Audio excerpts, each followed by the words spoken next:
નમસ્તે મિત્રો.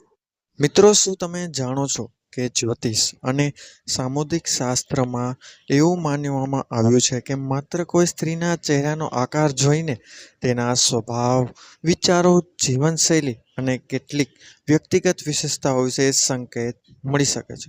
જો કે આ માન્યતાઓ પરંપરાગત છે અને વૈજ્ઞાનિક રીતે સાબિત નથી. છતાં હજારો વર્ષથી આપણા ઋષિઓએ ચહેરાના આકાર, આંખો, કપાળ, નાક અને સ્મિતના આધારે વ્યક્તિના ગુણો સમજવાનો પ્રયાસ કર્યો છે. આજે જાણીશું કે જ્યોતિષ અને સામુદ્રિક શાસ્ત્ર અનુસાર સ્ત્રીઓના ચહેરાના અલગ અલગ આકાર તેમના સ્વભાવ વિશે શું કહે છે. જો તમારો પરિવાર, મિત્રો અથવા જીવનસાથી વિશે આવી રસપ્રદ માહિતી જાણવા માંગતા હોય તો આ વિડીયો અંત સુધી અવશ્ય જોજો, કારણ કે છેલ્લે અમે એવો ચહેરો પણ જણાવીશું જેને સૌથી વધુ ભાગ્યશાળી માનવામાં આવે છે. સૌથી પહેલા વાત કરીએ ગોળ ચહેરાવાળી સ્ત્રીઓની. મિત્રો, સામુદ્રિક શાસ્ત્ર અનુસાર ગોળ ચહેરો ચંદ્રના પ્રભાવનું પ્રતીક માનવામાં આવે છે. આવી સ્ત્રીઓ સ્વભાવથી દયાળુ, પ્રેમાળ, લાગણીશીલ અને પરિવારને જોડીને રાખનારી હોય છે. તેઓ સંબંધોને ખૂબ મહત્વ આપે છે અને પોતાના પ્રિયજનોની ખુશી માટે ઘણો ત્યાગ પણ કરી શકે છે. તેમનું હૃદય કોમળ હોય છે અને તેઓ લોકોને સરળતાથી માફ કરી દે છે. તેઓ ઘરમાં સુખ શાંતિ જાળવવાનો પ્રયત્ન કરે છે અને સામાન્ય રીતે સૌ સાથે મીઠું બોલે છે. હવે વાત કરીએ અંડા આકાર એટલે કે ઓવલ ચહેરાવાળી સ્ત્રીઓની. આ પ્રકારનો ચહેરો સૌથી સંતુલિત માનવામાં આવે છે. એવી માન્યતા છે કે આવી સ્ત્રીઓ સુંદર વ્યક્તિત્વ ધરાવતી, સમજદાર, આત્મવિશ્વાસી અને વ્યવહારુ હોય છે. તેઓ દરેક પરિસ્થિતિમાં સંતુલન જાળવવાનો પ્રયાસ કરે છે અને જીવનમાં સફળતા મેળવવા માટે સતત મહેનત કરે છે.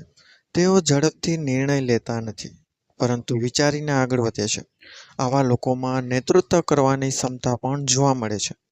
હવે વાત કરીએ લાંબા ચહેરાવાળી સ્ત્રીઓ. આવા ચહેરાને ગંભીરતા અને શિસ્તનું પ્રતીક માનવામાં આવે છે. આવી સ્ત્રીઓ પોતાના લક્ષ્ય પ્રત્યે ખૂબ સમર્પિત હોય છે. તેઓ સમયનું મહત્વ સમજે છે અને જીવનમાં આયોજન સાથે આગળ વધે છે. તેઓ દરેક કામ જવાબદારીપૂર્વક કરે છે અને સહેલાઈથી હાર માનતી નથી. ઘણીવાર તેઓ પોતાની લાગણીઓ વ્યક્ત કરવામાં થોડું સંકોચ અનુભવે છે, પરંતુ અંદરથી ખૂબ મજબૂત હોય છે. હવે ચોરસ ચહેરાવાળી સ્ત્રીઓ વિશે જાણીએ. મિત્રો, સામુદ્રિક શાસ્ત્ર અનુસાર આવા ચહેરાવાળી સ્ત્રીઓમાં આત્મવિશ્વાસ, હિંમત અને નેતૃત્વના ગુણ વધારે જોવા મળે છે. તેઓ કોઈ પણ મુશ્કેલી સામે ડરતા નથી અને પોતાના નિર્ણય પર અડગ રહે છે. તેઓ સ્પષ્ટ વક્તા હોય છે અને સાચી વાત કહેવામાં ક્યારેય ડરતી નથી. જોકે ક્યારેક લોકો તેમને કડક સ્વભાવની પણ સમજી શકે છે. હવે હૃદયાકાર ચહેરાવાળી સ્ત્રીઓ વિશે વાત કરીએ. આવા ચહેરાને આકર્ષણ અને સર્જનાત્મકતાનું પ્રતીક માનવામાં આવે છે. આવી સ્ત્રીઓ કલાત્મક વિચારસરણી ધરાવે છે, નવી વસ્તુઓ શીખવામાં રસ રાખે છે અને પોતાની બુદ્ધિથી લોકોને પ્રભાવિત કરી શકે છે. તેઓ ખૂબ જ સંવેદનશીલ પણ હોય છે અને પોતાના સંબંધોમાં વફાદારી જાળવવાનો પ્રયત્ન કરે છે. હવે ત્રિકોણાકાર ચહેરાવાળી સ્ત્રીઓની વાત કરીએ તો પરંપરાગત માન્યતાઓ મુજબ આવી સ્ત્રીઓ ઝડપથી વિચારી શકે છે, નવી પરિસ્થિતિમાં સરળતાથી પોતાને ઢાળી શકે છે અને જીવનમાં આગળ વધવા માટે નવી રીતો શોધતી રહે છે. તેઓ મહેનતુ અને મહત્વાકાંક્ષી હોય છે. હવે પહોળા કપાળ અને સંતુલિત ચહેરાવાળી સ્ત્રીઓ વિશે વાત કરીએ તો મિત્રો, જ્યોતિષ માન્યતા અનુસાર પહોળું કપાળ એ બુદ્ધિ, દૂરંદેશી વિચાર અને સારા ભાગ્યનું પ્રતીક માનવામાં આવે છે. આવી સ્ત્રીઓ મુશ્કેલ સમયમાં પણ યોગ્ય નિર્ણય લઈ શકે છે અને પોતાના પરિવારને યોગ્ય માર્ગદર્શન આપે છે. હવે ભરાવદાર ગાલવાળી એટલે કે ચબી સ્ત્રીઓની વાત કરીએ તો મિત્રો, આવા ચહેરાને સમૃદ્ધિ, ઉદારતા અને ખુશમિજાજ સ્વભાવનું પ્રતીક માનવામાં આવે છે.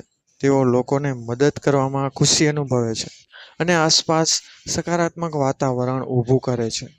હવે પાતળા ચહેરાવાળી સ્ત્રીઓ વિશે જાણીએ તો આવી સ્ત્રીઓ વિચારીને નિર્ણય લેતી હોય છે, દરેક વાતનું ઊંડાણથી વિશ્લેષણ કરતી હોય છે અને પોતાના લક્ષ્ય સુધી પહોંચવા માટે ધીરજ રાખે છે. તેઓ ઘણીવાર શાંત સ્વભાવની હોય છે, પરંતુ અંદરથી ખૂબ જ મજબૂત હોય છે. અહીં એક મહત્વની વાત યાદ રાખવી જરૂરી છે કે કોઈ પણ વ્યક્તિનો સ્વભાવ માત્ર તેના ચહેરાના આકારથી નથી થઈ શકતો. વ્યક્તિના સંસ્કાર, ઉછેર, શિક્ષણ, જીવનના અનુભવો અને પોતાના કર્મો પણ એટલા જ મહત્વના હોય છે. સામુદ્રિક શાસ્ત્ર મિત્રો માત્ર સંકેતો આપે છે, અંતિમ સત્ય નહીં. તેથી કોઈ પણ વ્યક્તિ વિશે માત્ર તેના ચહેરાના આધારે સંપૂર્ણ અભિપ્રાય બનાવવો યોગ્ય નથી. તેમ છતાં ભારતીય પરંપરામાં આ જ્ઞાનને હજારો વર્ષથી રસ અને અભ્યાસનો વિષય માનવામાં આવ્યો છે. જો આ માહિતી તમને પસંદ આવી હોય તો વિડીયોને મિત્રો લાઈક કરજો અને તમારા મિત્રોને પરિવારમાં સાથે શેર કરો અને કોમેન્ટમાં જરૂર જણાવો કે તમારો ચહેરો કયા આકારનો છે અને આ વર્ણન તમારા સ્વભાવ સાથે કેટલું મેળ ખાય છે તેની કોમેન્ટ કરો, જેથી અમને પણ ખ્યાલ આવે. આવી જ જ્યોતિષ, સામુદ્રિક શાસ્ત્ર, વાસ્તુશાસ્ત્ર અને ધાર્મિક રહસ્યો વિશે વધુ રસપ્રદ માહિતી મેળવવા માટે અમારી ચેનલને જરૂર સબસ્ક્રાઇબ કરજો. યાદ રાખો, સાચું ભાગ્ય માત્ર ચહેરાના આકારથી નહીં, પરંતુ સારા વિચારો, સારા કર્મો અને સકારાત્મક જીવનશૈલીથી બને છે. અને એ જ દરેક વ્યક્તિને સાચા અર્થમાં સફળ અને સુખી બનાવે છે. તો મિત્રો, વિડીયો પસંદ આવ્યો હોય તો વિડીયો લાઈક કરો, ચેનલ સબસ્ક્રાઇબ કરો અને બેલ આઇકન બટન પણ અવશ્ય દબાવો, જેથી અમારા આવા નવા વિડીયો તમને મળતા રહે. તો મળીશું હવે નવા વિડીયો સાથે. ત્યાં સુધી બધાને મારા હર હર મહાદેવ. ધન્યવાદ. અસ્તુ.